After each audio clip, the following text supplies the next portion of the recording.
Hi, this is Cognitive Psychology, Psych319, Chapter 2, Part 1. I'd like to remind you that the tests derive mostly from the book. That goes for the quizzes as well. So you're going to see a lot of detail here that you're not going to need to memorize, so don't freak out when you see that. But I provide this detail to give you a richer experience and more information about the field and the brain in general. So without further ado, let's talk about some of the basic features of the nervous system. Your brain and spinal cord are part of the central nervous system.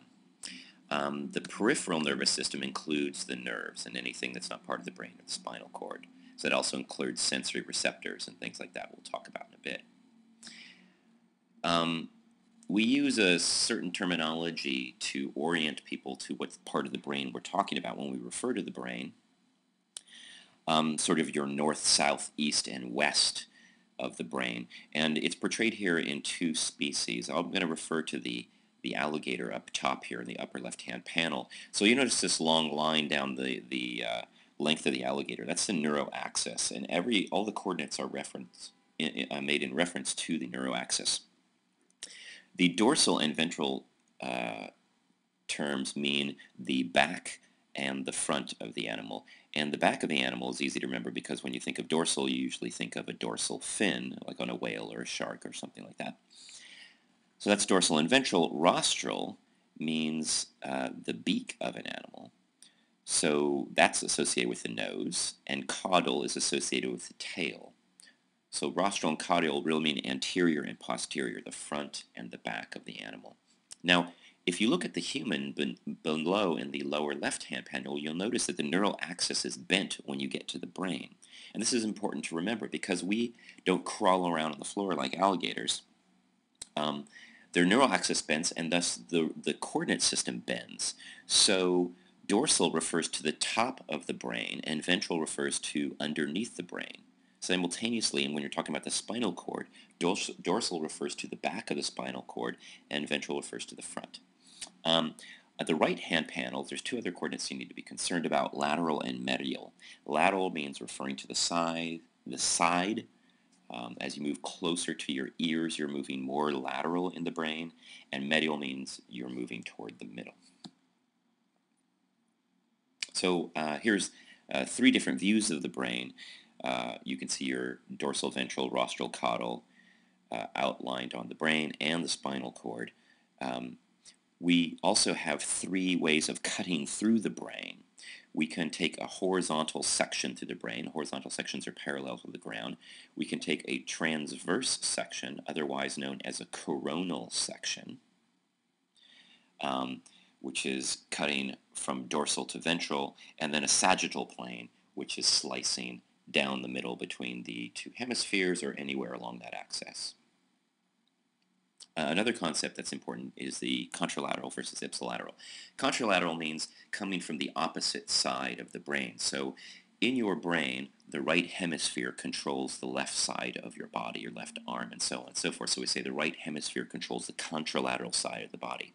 Ipsilateral means that it comes from the same side of the body. So in smell, your left nostril projects to the left side of the brain. That would be an ipsilateral projection. Your brain is sitting in many layers of protective tissue. The most important of these are the meninges. If you look at this cross-section of the brain, you'll see on the outside, if you were to remove the skin and then the skull, you would get to some tough leathery skin called the dura mater, which literally means tough mother. That's a tough outer layer. Beneath that is the arachnoid membrane, which is a web-like middle layer that has cerebral spinal fluid in the subarachnoid space. And then beneath that is a thin layer of skin called the pia mater, which means pious mother. And these layers work to protect your brain from shock. The ventricles produce cerebral spinal fluid, and those are located inside, in the interior of the brain. They're fluid-filled sacs. So when the brain is sitting in the cerebral spinal fluid, it weighs effectively 80 grams. The whole brain weighs about 3 pounds, but effectively in this fluid, the force exerted on the brain during impact would be about 80 grams. So CSF reduces the effective weight and the impact. The CSF is made in the choroid plexus of the ventricles. It's made in the walls of the lining of the ventricles, and it circulates around and then leaves through the fourth ventricle, where after it leaves through the fourth ventricle, it surrounds and bathes the brain via the meninges. And this fluid is occasionally cleaned up, reabsorbed into the blood, and kept clean and recycled, essentially. So the central nervous system, during brain development, your brain starts out as a tube, a very thin sheet of cells that is folded upon itself to create kind of a tube-like structure here at the top left. And eventually, through days of development, different structures start to appear. We refer to these as like the telencephalon and mesencephalon and so forth. They have different names. You don't need to know those for now, but those eventually become the structures that we refer to as the larger sections of the brain, the cerebellum, the midbrain, and so on and so forth, and they're color-coded here to get you an idea of what that's like. But I wanted to show you this because of one interesting part of how development occurs.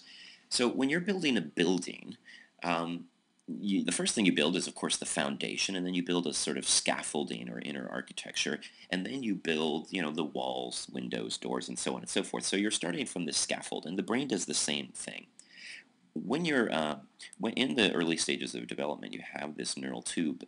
This is a cross-section of the neural tube, and we have what's called a ventricular zone. So there are a bunch of cells that set up some scaffolding, and these are glial cells. And these glial cells set up a scaffolding, and the neurons are created on the inner lining of the ventricular zone, and they literally crawl down these glial cells and position themselves at various layers in the cortex. So the cortex develops from the inside out. What else to say here? Okay, and then later these cells will undergo division and create neurons that migrate into the appropriate layers. And this is kind of interesting because when you think about the differences between species, there's not a huge difference between us genetically, between our nearest cousins, chimpanzees and bonobo monkeys. There's about 1.2% difference in the genetic material between us and chimps, and yet obviously we're very, very different in terms of our abilities. The human brain is about 10 times larger than macaque monkeys. And so what we believe is going on is that there might be a couple of, by some genetic accident, a gene switched on or turned off or whatever happened and allowed for maybe a couple more days of ventricular zone development. So that meant the brain had, if the number of neurons is increasing at an alarming rate each day you're allowed to develop, and you get a couple extra days of development, that counts for a huge difference in the number of neurons and brain size. And so perhaps we evolved to be much smarter because we just had a lucky accident that allowed us to get a giant leap in consciousness, more neural material to work with, and so on and so forth. So the cerebral cortex, when you think of when people refer to your gray matter, the cerebral cortex is actually technically called the neocortex here. This is the gray surface that surrounds the brain. Here we have a coronal section of the brain. And that gray matter is actually composed of cell bodies. So that's the cell bodies. And the white matter are the tails of those neurons that are connecting various cell bodies to each other. So here you have the home of the cell, and then it extends somewhere to connect to another cell body. The surface is all wrinkled to increase the amount of surface area. So if you wanted to, just like when you crumple up a piece of paper, you're allowed to take that paper and shove it into a kind of smaller space. And that's the way the brain evolved. We can get a lot more surface area into a smaller space if we wrinkle up the brain. And so these have specific names. Gyri, gyrus is the singular, gyri is plural, are the hills that you might see up here, upper right. Sulci, a sulcus, is a singular. The sulci are the valleys, and fissures are just very, very large valleys. So this would be the lateral fissure. It's a very large valley in the brain. When you look across the topography of the neocortex, if you stuck an electrode in various parts, you would notice that certain cells respond to certain things. And there are primary lobes in the brain, which I'll get to in a bit, but some of these areas are very pronounced sensory areas. So back here you'll find primary visual cortex along the calcarine fissure and also on the outside, and the visual areas extend way out to occupy a huge portion of the brain. Out here you'll have the primary auditory cortex, you'll have the primary somatosensory cortex, which is responsible for touch, the motor cortex. So a lot of the neocortex is dedicated to pure sensation and perception. Here are the primary lobes. You can see the frontal lobe, the parietal lobe, the occipital, and the temporal lobe. Again, here's the primary visual cortex and a lot of visual areas, auditory association cortex, and so on and so forth. The corpus callosum is an important structure. It is a white matter bridge that connects the two hemispheres, and it improves communication between multiple brain areas. So this is our brain. The reason I'm showing this again is I want you to take a look at the primary somatosensory cortex and look how small of a space relative to the rest of the brain it occupies. Obviously, touch is a very important sense for us, but relative to maybe the whole visual area,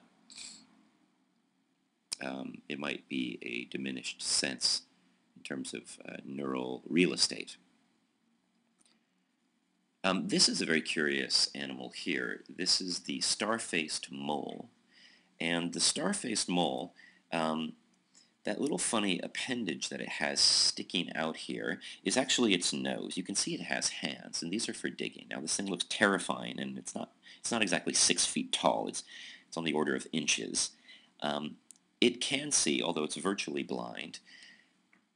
And since its hands are constantly occupied with digging, it needs another way of detecting food if it's going to find worms and so on and so forth under the ground. So it developed these appendages, these little feely appendages on its nose, which act like fingers.